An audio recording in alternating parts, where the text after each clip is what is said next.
Okay, meron siyang free na pen.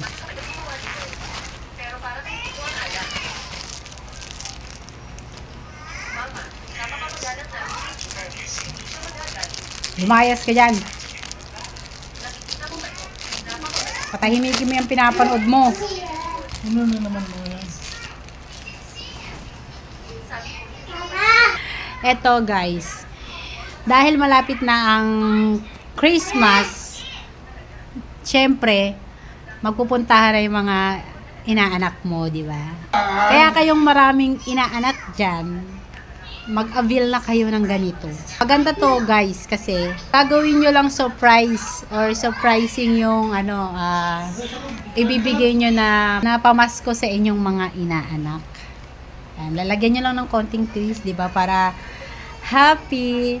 Pwede mo siyang lagyan dito. Isusulat mo 20 pesos or 50 pesos, 100 pesos or 500. So, depende yun sa makukuha nila na card. I-scratch lang nila yan, guys. Ito mga mare, kunwari magsusulat ako dito ng 500 pesos. Depende yan sa inyo kung magkano gusto nyong ibigay sa inyong mga inaanak. Halimbawa lang yung 500, tapos kokobera na natin yan. Para din nila makita kung magkano yung makukuha nila na pamasko mo na ibibigay sa kanila. Dapat mga mare, i-remind mo na sila kung anong posibleng pamasko yung makukuha nila. Pwede mo rin pala ilagay dyan, kunwari, cellphone, iPhone, mga ganyan, laruan, o kaya bokya. Depende sa inyo mga mare, yan, scratch lang naman nila yan. Siguradong matutuwa ang inyong mga inaanak kahit bokya ang makuha. Advance Merry Christmas!